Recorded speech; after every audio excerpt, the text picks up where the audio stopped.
Bismillahirrahmanirrahim. Assalamualaikum warahmatullahi wabarakatuh. Alhamdulillahirabbil alamin. Alhamdulillahilladzi anzalal Qur'an hudal linnas wa bayyinatin minal huda wal furqan. Tsumma shalatu wassalamu ala Rasulillah nabiyyina Muhammadin wa ala alihi washabbihi ajmain. Amma ba'd. Ya ayyuhal musyahidun wal musyahidat, para pemirsa yang Allah muliakan. Alhamdulillah, kita bersyukur kepada Allah Subhanahu wa Ta'ala. Pada kesempatan pagi hari ini kita bisa bertatap muka kembali dalam rangka melanjutkan kegiatan kita, yakni program Betah Belajar Tahsin. Sudah cukup lama kita berpisah untuk membahas agenda-agenda atau pembahasan-pembahasan kajian tentang ilmu tajwid. Bagaimana cara membaca Al-Quran yang baik dan benar. Sebelum kita masuk ke materi baru pada hari ini, maka mohon izin untuk menyampaikan, mengingat kembali review of persepsi materi yang sudah kita bahas sebelumnya. Betapa kita sudah membahas banyak sekali materi. Mulai dari bagaimana cara, untuk apa kita membaca Al-Quran yang baik dan benar itu. Kemudian kesalahan-kesalahan atau lahan dalam membaca Al-Quran. Ada kelahan jali yang fatal, ada lahan yang khafi yang ringan. Bagaimana kita harus menghindarinya, bagaimana contoh-contohnya. Kemudian juga kita sudah membahas tentang makharijul huruf. Inti dari tajwid, pertama adalah makharijul huruf. Al-Quran dalam bahasa Arab itu memiliki makharijul huruf. Tempat-tempat Al-Quran, tempat-tempat keluarnya huruf dari mulut kita. Sudah kita bahas juga, 17 makharijul huruf sudah kita bahas. Setelah bahas makharijul huruf, kita juga sudah membahas tentang sifatul huruf. Esensi dari tajwid adalah tajwidul huruf wa ma'rifatul wukuf. Mentajwidkan huruf. Para ulama mengatakan tajwidul huruf adalah bagaimana kita mengeluarkan setiap huruf dari dari tempat keluarnya, juga menerapkan atau memberikan setiap hak dan mustahaknya huruf tersebut, atau biasa kita kenal dengan sifatul huruf. Sudah kita bahas, ada sifat yang mutadhadah, punya lawan 11 sifat. Dan ada juga sifat yang ghair mutadhadah, yang tidak punya lawan. 7 tambah 1 jadi 8. Sudah kita bahas dengan tuntas. Bahkan lebih dari itu, sebelumnya kita juga pernah membahas tentang hal-hal yang harus diperhatikan. Hal-hal yang menjadi perhatian, seringkali orang keliru ketika membaca Al-Quran. Perhatiannya seperti apa? Sudah kita bahas juga. Di antaranya adalah tentang bagaimana membaca huruf-huruf yang biasanya orang membacanya dengan tebal, padahal seharusnya tipis. Kita sudah bahas juga. Di antaranya ada huruf hamzah, huruf lam, huruf ha, huruf sin, dan lain sebagainya. Yang biasa kekeliruan orang itu membaca tebal, padahal seharusnya hurufnya dibaca dengan tipis. Karena memiliki sifat-sifat yang istifal. Raqiqun mustafilan min ahrufi wa hadhiran tafkhima. Ya, jadi tarqiqan, tipiskan huruf-huruf yang memiliki sifat istifal. Karena sudah membahas tentang sifat huruf, di antara sifat huruf ada istifal, yakni huruf-huruf yang dibaca mudahnya itu dengan tipis. Ya, tetapi seringkali orang membaca tebal. Dan itu sudah kita bahas. Maka pada pertemuan kita pada pagi hari ini, para pemirsa yang Allah muliakan, kita akan membahas lebih jauh lagi dari itu. Namun masih berkaitan dengan diantaranya dengan hal-hal yang ketika membacanya perlu perhatian khusus.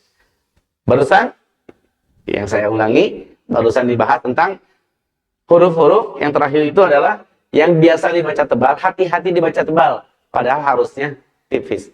Ternyata dalam huruf-huruf Al-Quran, huruf-huruf dalam bahasa Arab, juga ada huruf yang seyogianya dia memiliki sifat yang tipis, termasuk huruf yang tipis, istifal, tetapi ketika dibaca pada kondisi tertentu bisa dibaca dengan tebal. Atau bukan bisa, bahkan harus dibaca tebal. Tentu sudah pada tahu dong, hurufnya apa saja?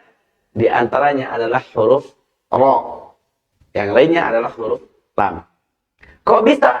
Betul. Huruf ro ini, kalau kita bahas sebelumnya, dari sisi makhraj, dia memiliki makhraj dari ujung lidah, di dekatnya huruf lam, dan huruf nun. Kemudian juga huruf ro ini memiliki sifat. Sifatnya itu, salah satu sifatnya adalah istifal. Artinya dia tidak termasuk huruf-huruf yang memiliki sifat istilah. Istilah itu yang bunyinya o semua, pernah kita bahas. Kho, sod, dod, to, go, ghain, qaf. Itu o semua, kalau kita lafalkan gitu ya, bunyinya seakan-akan bunyi o. Itu tebal semua, itu istilah. Huruf ro bunyinya o juga. Apakah termasuk tebal? Ternyata dia memiliki sifat istifal. Istifal itu apa dengan istilah? Istilah itu terangkatnya pangkal lidah sehingga menyebabkan dia berbunyi seperti o dan tebal. Istifal itu datar, menurun. Lidahnya datar sehingga dia bunyinya sebetulnya kalau huruf yang lain bunyinya a.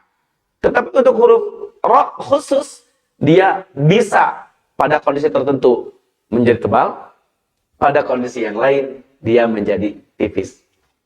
Kita akan membahas untuk huruf ro terlebih dahulu sebelum membahas hal yang lainnya. Kapan huruf ro dibaca tebal? Kapan huruf ro dibaca tipis? Atau bahkan kapan bisa dibaca tebal atau tipis menjadi pilihan? Ya, kita akan kembali setelah yang satu ini.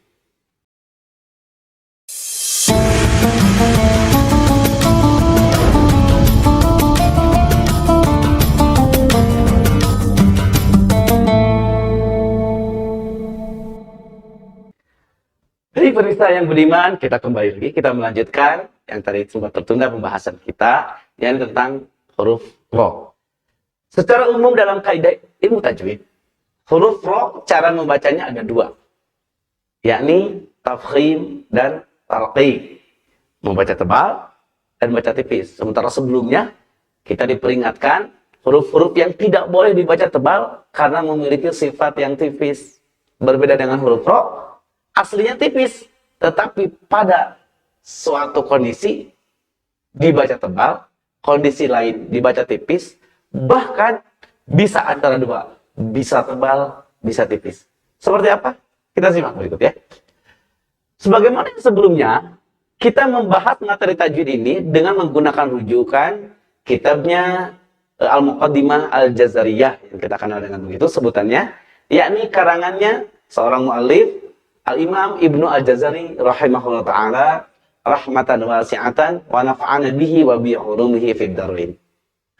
Beliau menjelaskan khusus membahas tentang huruf ro ini dalam satu bagian, yakni ar-ra'at. Kata beliau, bunyinya begini, wa raqqikir ra'a idza ma kusirat kadzaka ba'dal kasri haitsu sakanat illam takun min qabli harfi isti'la au kanatil kasratu laysat asla, dan seterusnya. Dalam bab ini dibahas tentang bagaimana cara membaca huruf ro yang harus dibaca tipis pada kondisi tertentu, dibaca tebal pada kondisi yang lain. Atau ada ulama yang berbeda pendapat, wal khulfu, berbeda pendapat pada satu kata. Ulama sebagian mengatakan dibaca tebal, ulama sebagian yang lain mengatakan harus dibaca tipis. Kita mulai. Huruf ro. Hukum yang pertama kita terapkan ketika membaca huruf ro itu dibaca tebal. Kondisinya apa? Yang pertama adalah huruf ro dibaca tebal ketika kondisinya dalam keadaan ro itu berharokat fathah atau dhammah. Ya, fathah atau dhammah. Bunyinya ro. Bagaimana ketika fathah? Rabbana, maka ro dibaca tebal. Ya, juga fathatain. Nah, sama ya, fathah atau fathatain. Kalau fathatain itu pastinya di ujung. Gitu ya.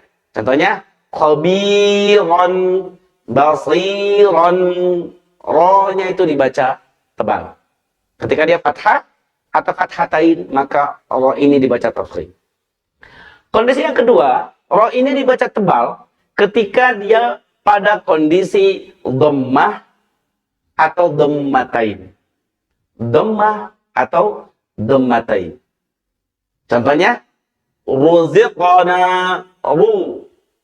Tidak ru, kalau ru tipis, ini tebal, ru. Ruziqana. Atau dhammatain.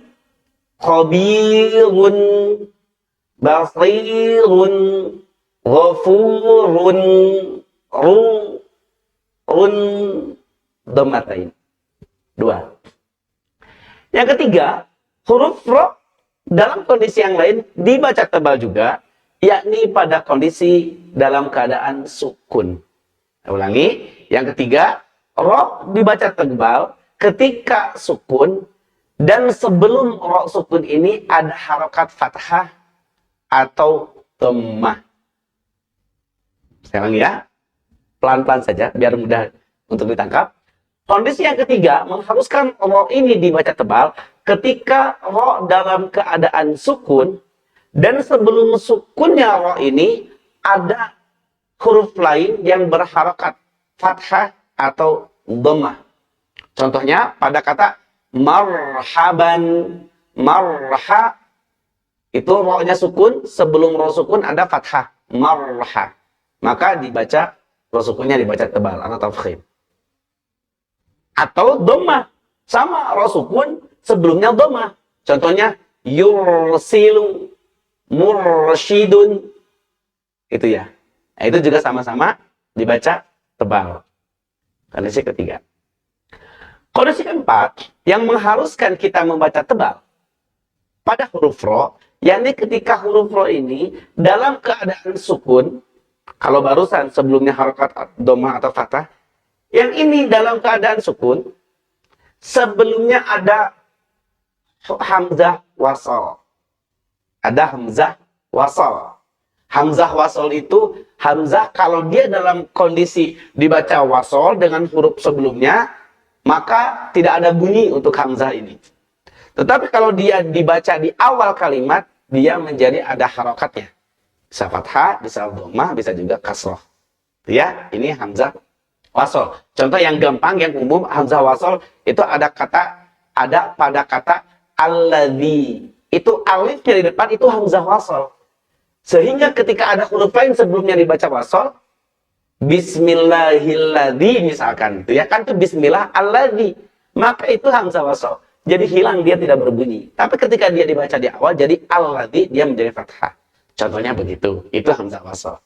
Nah, huruf ro dibaca tebal ketika ro-nya sukun, sebelumnya ada hamzah wasal.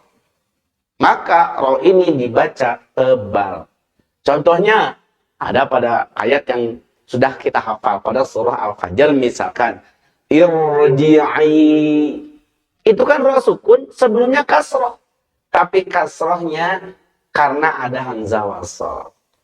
Artinya kasrohnya ini kasroh arid. Kasroh bukan asli, kasroh yang baru. Karena hamzah wasal ini tidak punya harokat aslinya. Tetapi karena dia dibaca di awal, jadi irji'i ila rabbiki radiyatan mardiyah. Ya, irji'i tidak irji'i, tidak tipis, tapi irnya dibaca tebal. Itu ya. Sama, apalagi kalau sebelum hamzah wasal ini, ro sukun, hamzah wasal sebelumnya harokat fathah. Kondisi biasa saja juga dibaca tebal. Apalagi dengan adanya hamzah wasal, gitu ya. Nah, tadi ya. Kemudian ya bunayyarkam ma'ana. Itu kalau dibaca dari ya bunayyarkam ma'ana, dibaca wasal, hamzahnya tidak muncul karena dia hamzah wasal. Tapi kalau dibaca dari irkam ma'ana, dari irkam, maka dibaca tebal ro-nya. Irkam ma'ana. Ya. Berikutnya yang kelima, ro dibaca tebal pada kondisi dia dalam keadaan sukun, ro ini sukun, sebelumnya huruf harokat kasroh. Sama harokat kasroh juga, tapi bukan hamzah wasal. Sebelumnya harokat kasroh, tetapi kemudian bertemu huruf isti'la. Ini para pemirsa yang beriman, kalau kita menyimak semua materi yang sebelumnya sudah kita bahas, akan berhubungan. Karena kita sudah bahas tentang sifatul huruf. Di antara sifatul huruf ada huruf-huruf isti'la yang tadi juga kita bahas sedikit ya. Ada 7 huruf isti'la. Wasab'ul min khusadaqtin qim hasar. 7 huruf isti'la.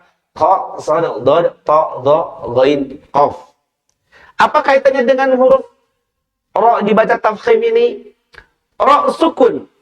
Sebelumnya harokat kasroh, Dan sesudah huruf ro ini ada huruf isti'la. Maka ro sukun ini dibaca tebal. Contohnya apa? Contohnya ada pada kata mirsodun. Nah, dalam Al-Quran ada kata mirsod. Ro sukun padahal sebelumnya kasroh.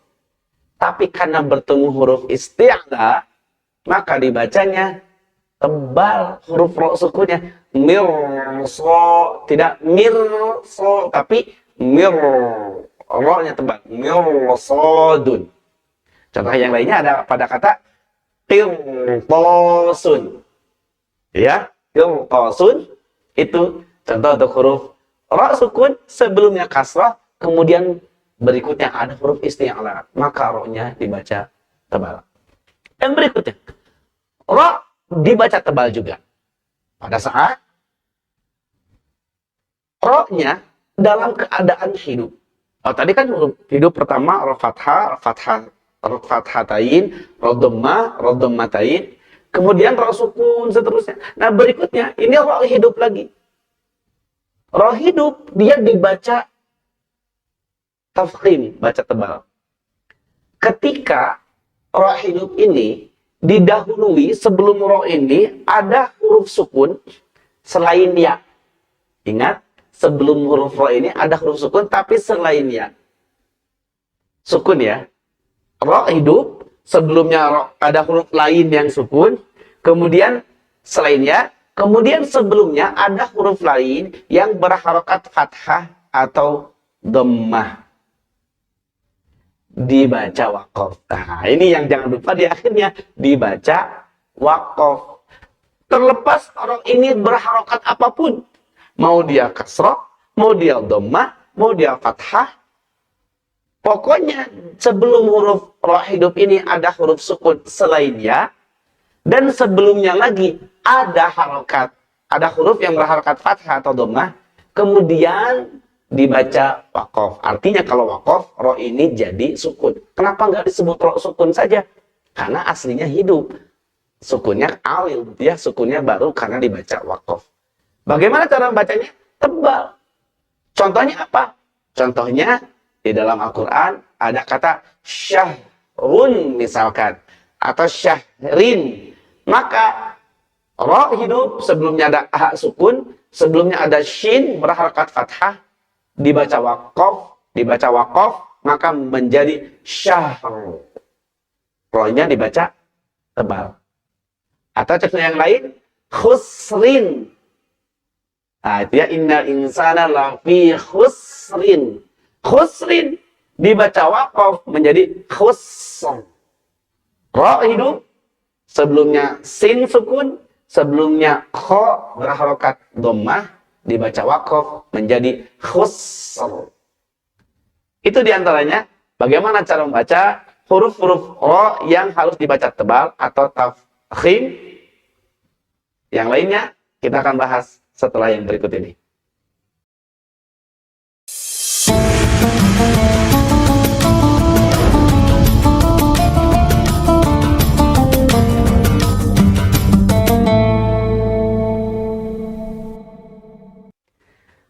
Pemirsa yang budiman, kita lanjutkan pembahasan kita.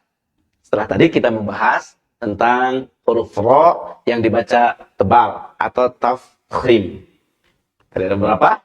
Diingat-ingat bagaimana cara membaca huruf ro dalam keadaan harus dibaca tebal. Berikutnya, cara membaca huruf ro yang kedua, yakni dibaca talqiq atau tipis. Mudahnya bahasa kita tebal tipis. Baca talqiq, cara membaca huruf ro dengan talqiq atau tipis pada beberapa kondisi. Mudahnya sih tinggal lihat lawannya saja. Lawan dari huruf yang dibaca tebal atau tafkhim tadi. Dalam kondisi apa? Yang pertama, huruf ro dibaca talqiq atau tipis ketika huruf ro dalam keadaan berharokat kasrah. Tadi ya, wa rabbikir ro'a idza ma kusirat. Kasrah. Ro dengan harokat kasrah atau kasrotain, nah, atau tanwin ya, kasrah atau kasrotain, maka dibacanya tipis. Contohnya apa? Contohnya rizqon. Maka bacanya tipis. Loh, bagaimana membedakan dengan yang tebal? Kalau tebal, kasroh dibaca tebal. Contohnya begini. Ri, itu tebal. Harus tipis. Ri. Nah, beda kan? Beda kan suaranya. Kita latihan, harus mendengarkan suara sendiri. Ini tebal atau tipis. Tinggal dibuat dua suara, yang tebal dan yang tipis. Insya Allah kita bisa membedakan. Pertama ya, rizqan, kasr. Atau tanwin, kasrotain, syahrin. Nah, itu ya, syahrin. Rizqan, syahrin. Itu membaca huruf ro dengan kondisi tarqiq yang pertama. Yang kedua, kondisi yang kedua, ro dibaca tarqiq atau dibaca tipis ketika ro dalam kondisi sukun. Nah, barusan berharokat, kasroh. Yang kedua, kondisinya sukun. Syaratnya apa? Sebelum ro sukun ini, ada huruf yang berharokat kasroh. Nah, ini hati-hati ya. Kalau tadi, ro sukun sebelumnya fathah atau dhamma. Yang ini, sukun ro-nya sebelumnya ada harokat kasroh. Tadi juga ada harokat kasroh dibaca tafkhim. Ada konsekuensinya. Berikutnya bertemu huruf isti'la atau kasrohnya kasroh arid dari hamzah wasol misalkan begitu ya. Kalau ini tidak. Ini ro sukun, kasrohnya kasroh asli. Contohnya apa yang asli itu? Asli itu contohnya ada pada kata fir'auna. Fa berharokat kasroh bertemu ro sukun. Maka ro sukun ini dibaca tipis. Fir'auna. Gitu ya. Yang berikutnya contoh yang lainnya. Andirhum. Dir. Kalau tebal, andir. Tebal, dir, tipis. Nah, gitu ya, hati-hati ya. Membedakan. Ro sukun sebelumnya ada huruf berharokat kasroh, maka ro sukun itu dibaca tarqiq. Ketiga. Yang ketiga, ro-nya dalam keadaan hidup. Dalam keadaan berharokat. Dan sebelum huruf ro ini ada huruf ya sukun. Saya ulang ya. Kondisi ketiga, ro yang harus dibaca tarqiq atau tipis, ro-nya dalam keadaan hidup. Sebelum ro hidup ini ada ya sukun, ya-nya sukun, dan sebelumnya terserah mau harokat apapun. Walaupun nggak mungkin kalau dhammah ya, pasti fathah atau kasroh.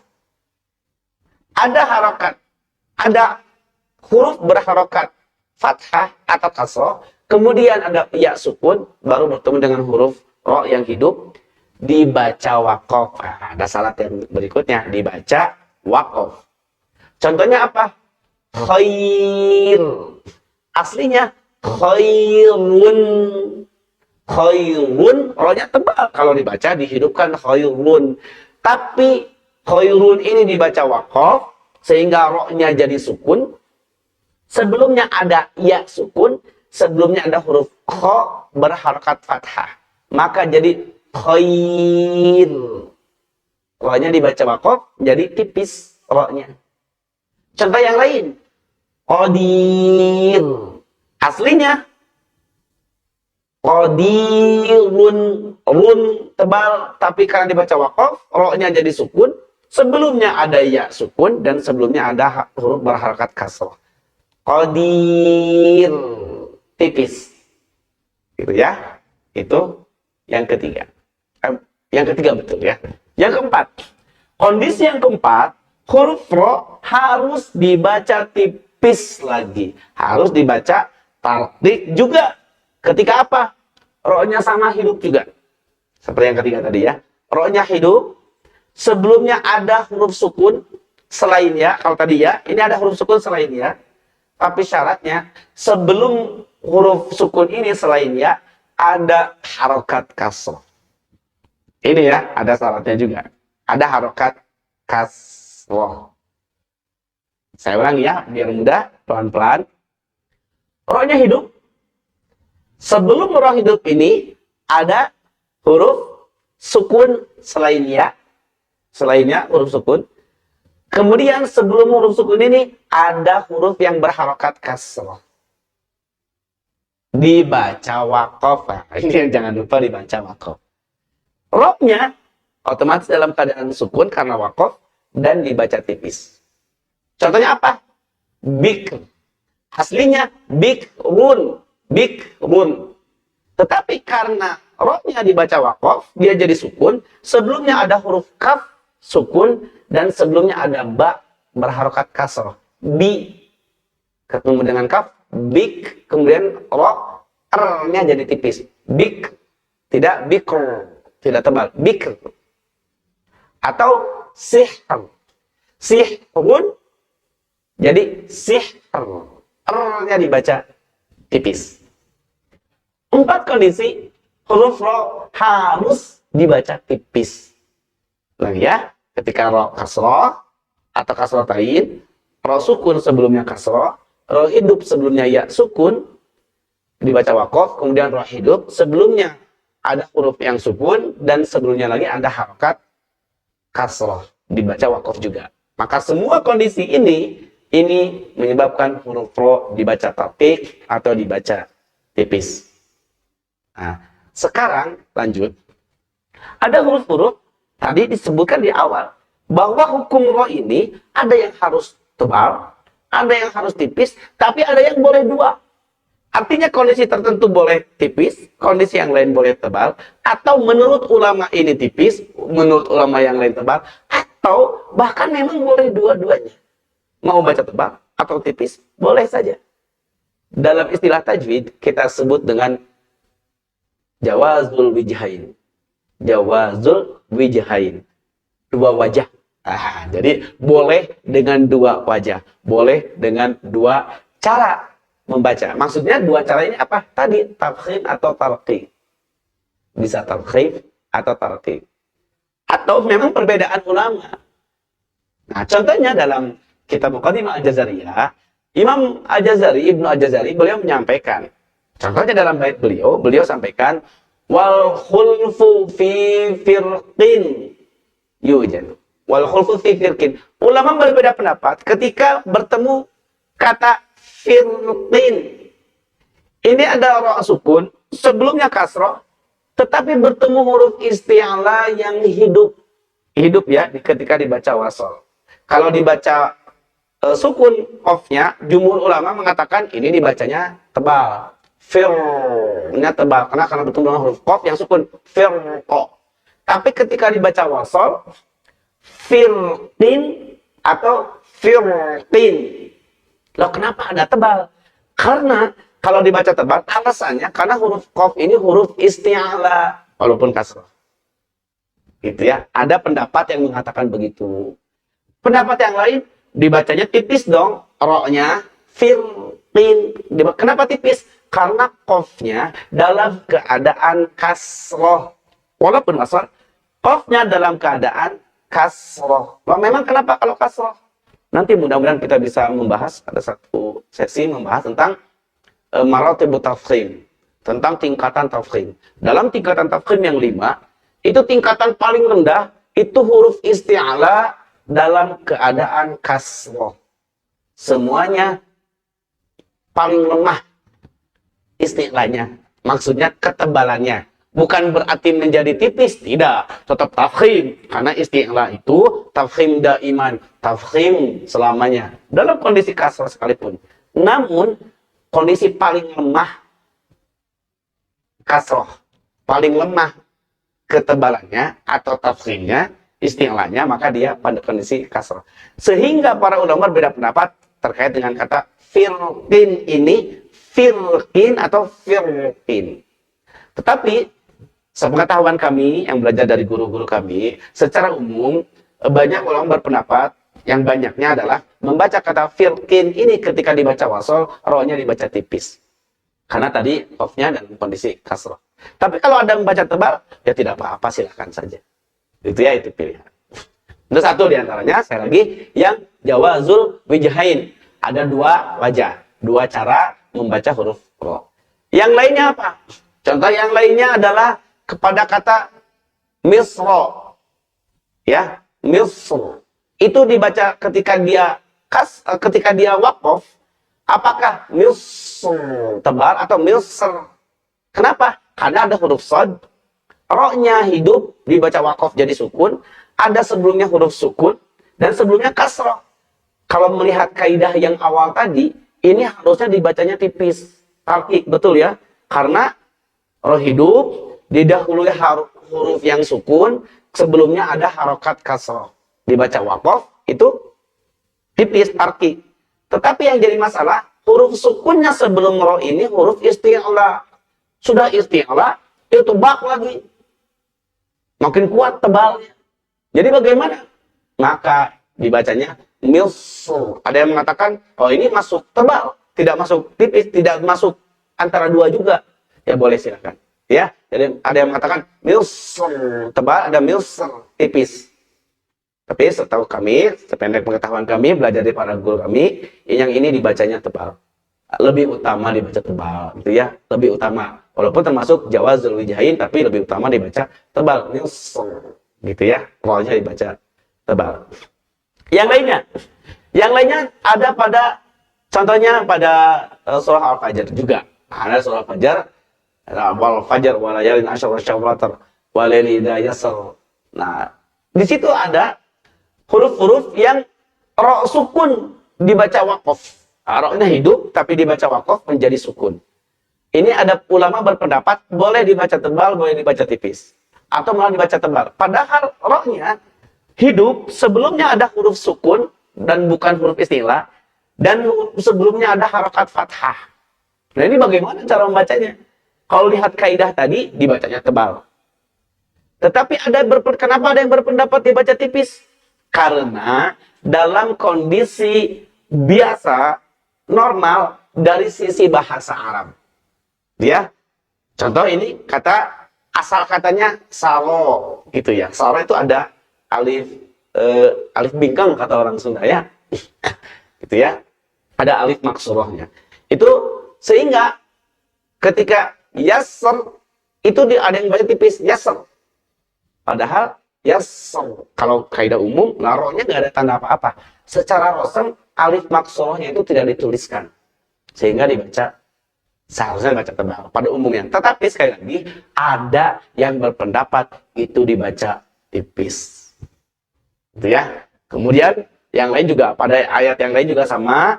Pada kondisi dari sisi bahasa sekali lagi, contohnya ada ayat ada biwanudhur. Ketika waqaf, ro sukun asalnya wanudhuri. Dari sisi bahasa ini dimaknai, diterjemahkan ada bi adabku kata Allah wanudhuri dan peringatanku. Ya, ada bi wanudhuri. Tetapi secara qasam, tulisan dalam Al-Qur'an ya-nya itu tidak ada. Hadab. Ya, dimahdhuf, dihilangkan itu ya-nya. Qasamnya begitu, di Qur'annya begitu. Nah, tetapi secara makna itu artinya wanudhuri. Kan itu yang sebelumnya ada bi. Sehingga diterjemahkannya juga begitu dan sehingga menyebabkan perbedaan para ulama membaca ada bi wanudhur tebal atau wanudhur. Kenapa ada beralasan dibaca tipis, tarqiq? Karena tadinya ada ya sukunnya, katanya begitu.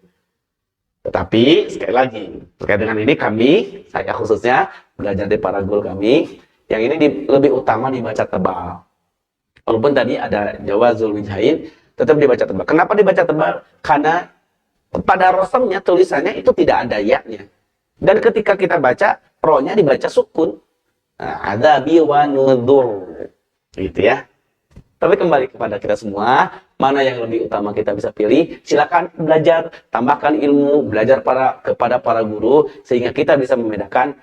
Pun kalau ada yang jawazul wijhain tadi, boleh dengan dua wajah, dengan dua cara, mana yang utama dibaca, atau tadi ada ikhtilaf ulama satu dengan yang lainnya, mana yang lebih utama, lihat pendapat jumhur. Atau kita sedang belajar dengan guru siapa, guru itu menggunakan pandangan yang itu, maka terima. Keberkahan yang paling kita utamakan, belajar dari guru kita. Guru kita menggunakan yang ini, gunakan. Ketika padahal kita belajar ke banyak guru. Guru yang ini mengutamakan yang ini, guru yang ini, ya ikuti. Dengan siapa ketika saat itu kita bertatap muka, bertalaki kepada guru, maka pendapat guru itu yang kita utamakan dan kita gunakan ketika kita bertalaki kepada beliau. Dengan begitu, insya Allah, keberkahan ilmu bisa kita dapatkan sesuai dengan yang kita niatkan. Sampai di sini dulu, para pemirsa yang budiman, kita lanjutkan setelah yang satu ini.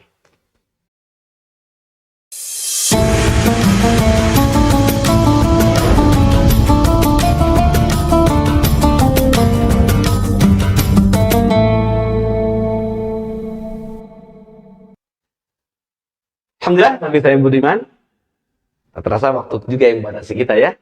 Sebelum kita mengakhiri pada pertemuan pada pagi hari ini, kita mengulang dulu materi yang hari ini sudah kita bahas. Hari ini kita membahas bagaimana cara membaca huruf ro pada kondisi-kondisi yang seperti apa.